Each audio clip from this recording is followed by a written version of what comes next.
Hello student. तो आज का हमारा टॉपिक है टेरिसली थ्योरम, वेलोसिटी ऑफ एफ्लक्स, यानी टेरिसली प्रमेय, बहिर्स्राव वेग।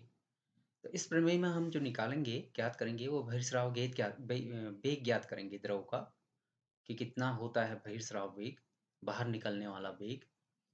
मैं नवीन चंद्र आर्य, प्रवक्ता भौतिकी, अटल आदर्श राजकीय इंटर कॉलेज नाचनी से। तो आइए समझते हैं हम टॉरिसली प्रमेय को, जिसे बहिर्स्राव वेग हम ज्ञात कर सकते हैं जहाँ से। तो कहता क्या है, इस प्रमेय के अनुसार द्रव से भरे किसी टैंक में किसी गहराई पर बने छिद्र से निकलने वाले द्रव का वेग, अर्थात जिसे बहिर्स्राव वेग कहते हैं, उस वेग के बराबर होता है जो अपने स्वतंत्र तल से छिद्र तक स्वतंत्रता पूर्वक गिरने में प्राप्त कर लेता है। तो हम देखेंगे यहाँ पर, यहाँ से यहाँ तक गिरने में जितना वेग मिल रहा है, इस तल से शुरू में यहाँ पर था, यहाँ तक निकलने में जितना वेग मिल रहा है, वही वेग यहाँ से बाहर निकलने में भी मिलेगा। अर्थात यहाँ से यहाँ तक पहुँचने में, एरो से यहाँ तक पहुँचने में जितना समय लगा और जितनी दूरी तय की, ये बराबर समय है, बराबर दूरी है, उतना ही यहाँ से इस एरो से यहाँ तक, इस पानी की धार को यहाँ तक पहुँचने में सेम दूरी लगेगी। ठीक है, और समय भी सेम लगेगा। तो टाइम सेम है और दूरी सेम है, तो सीधी सी बात है, हमारा वेग भी क्या होगा, समान होगा। अब हम इसे बर्नौली प्रमेय के आधार पर सिद्ध करेंगे कि बहिर्स्राव वेग कितना निकलेगा, यानी कि यहाँ से यहाँ जो बाहर निकल रहा है उस द्रव का वेग कितना होगा। क्योंकि यहाँ पर सीधे यहाँ से यहाँ तक पहुँचने में जो वेग मिल रहा है द्रव को, वही वेग यहाँ से बाहर निकलने में मिल रहा है। तो वही वेग यहाँ से यहाँ गिरने में, और यहाँ यही बहिर्स्राव वेग हो गया। तो ये वेग कितना हम निकलता है हमारा, हम डिस्कस करेंगे। तो हम देखते हैं टॉरिसली प्रमेय। माना कि कोई द्रव है जिसका घनत्व रो है, जो किसी पात्र में h ऊंचाई तक भरा गया है, और इससे h गहराई पर, स्मॉल h गहराई पर कोई छिद्र a है। तो स्वतंत्र तल पर, द्रव के स्वतंत्र तल पर जो वायुमंडलीय दाब होगा वो p होगा, और द्रव का वेग हमारा यहाँ पर शून्य होगा स्वतंत्र तल पर। तो इस स्थिति में छिद्र A पर वायुमंडलीय दाब P है, छिद्र A ये रहा, इस पर जो बाहर से वायुमंडलीय दाब लगेगा वो P निकलेगा, P लगेगा। और द्रव के स्वतंत्र तल और छिद्र A पर बर्नौली का प्रमेय अप्लाई करेंगे जब हम, तो बर्नौली का प्रमेय जो क्या कहता है हमारा, कि जो कुल ऊर्जा है वो नियत रहती है। कुल ऊर्जा में तीन प्रकार की ऊर्जाएं आ गई, दाब ऊर्जा, गतिज ऊर्जा और स्थितिज ऊर्जा।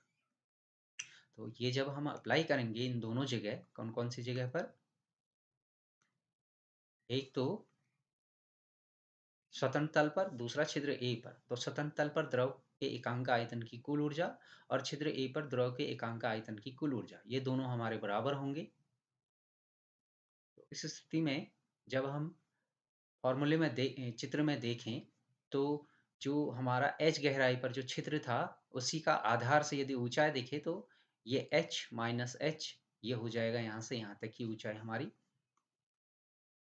तो स्वतंत्र तल पर दाब ऊर्जा तो होगी, वायुमंडलीय दाब लग रहा है, प्लस गतिज ऊर्जा हमारी शून्य होगी इस जगह पर, क्योंकि यहाँ पर गति नहीं कर रहे हैं द्रव हमारा। लेकिन गतिज ऊर्जा अगर शून्य है तो कौन सी ऊर्जा होगी हमारे, स्थितिज ऊर्जा। जबकि छिद्र A की बात करूं अगर, यहाँ पर तो हमने अप्लाई कर दिया, अब यहाँ पर देखते हैं तो छिद्र A पर जो दाब ऊर्जा है प्लस जो गतिज ऊर्जा है, क्योंकि बाहर द्रव निकल रहा है, गति कर रहा है, प्लस स्थितिज ऊर्जा भी होगा यहाँ से यहाँ जो कण निकलेंगे। ठीक है, तो यहाँ पर जो स्थितिज ऊर्जा होगी वो द्रव के स्वतंत्र तल से नहीं, बल्कि छिद्र A से जो आधार है उस तक की दूरी होगी हमारी h माइनस h, ये लेंगे हम।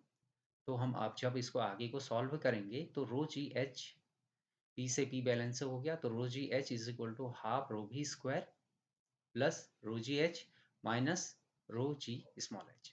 जब हम इस ब्रैकेट को खोलेंगे तो ये मिलेगा हमें। इसके बाद हम कैपिटल H वाला टर्म और यहाँ से ये कैपिटल H वाला टर्म ये कैंसिल हो जाएगा, तो जो रिजल्ट आएगा हमारा half rho v square is equal to rho g h, और ये वेलोसिटी निकल के आ गई हमारा v is equal to 2gh। यही हमारा बहिर्स्राव वेग कहलाता है, द्रव का, यहाँ से बाहर निकलने वाले द्रव का बहिर्स्राव वेग। अब हम द्रव के परास को समझते हैं कि द्रव का परास होता क्या है। तो छिद्र से निकलने वाले द्रव द्वारा तय की गई क्षैतिज दूरी को द्रव का परास कहते हैं। ठीक है। अतः छिद्र से निकलने वाले द्रव का क्षैतिज वेग होता है, जबकि वह h गहराई पर है, h ऊंचाई पर है। तो h ऊंचाई के गुरुत्वीय त्वरण के अंतर्गत गिरता है। अतः द्रव का मार्ग जो है कैसा होगा, क्षैतिज वेग भी है और h ऊंचाई पर गिर भी रहा है, यानी कि क्षैतिज में भी बल लग रहा है और नीचे ऊर्ध्वाधर नीचे भी बल लग रहा है। तो इस प्रकार से उसका जो मार्ग होगा वो पैराबोलिक हो जाएगा। तो इस h ऊंचाई से द्रव को जो लगा समय यदि t हो, तो हम जो समीकरण ले रहे हैं गति का, न्यूटन के गति विषयक द्वितीय समीकरण h equal to u t plus half g t square से जो h है हमारा, वो h हमारा जो h होगा वो h capital H minus small h के बराबर होगा।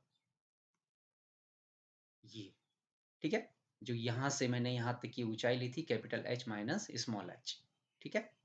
और जो प्रारंभिक वेग है u इज इक्वल टू हमारा हमेशा कितना होता है, प्रारंभिक स्थिति में सब चीज जीरो रहता है हमारा। तो ये आपका प्रारंभिक वेग u is equal to zero हो गया।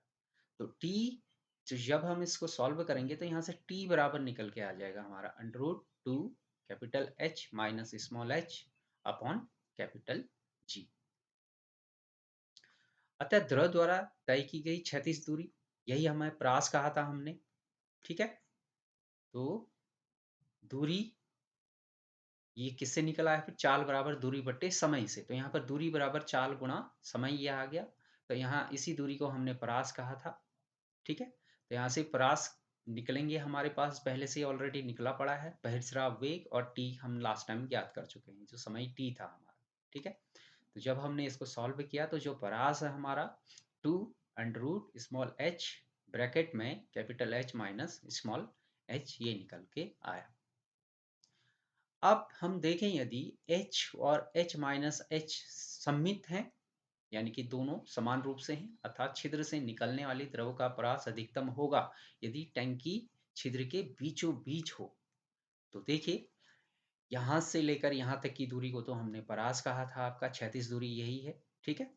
तो h और जो ये h है और ये यहां से यहां तक का h माइनस h जो है हमारा, ये सम्मित बिंदु है, यानी कि हम क्या कर सकते हैं, बराबर कर सकते हैं इन दोनों को। ठीक है।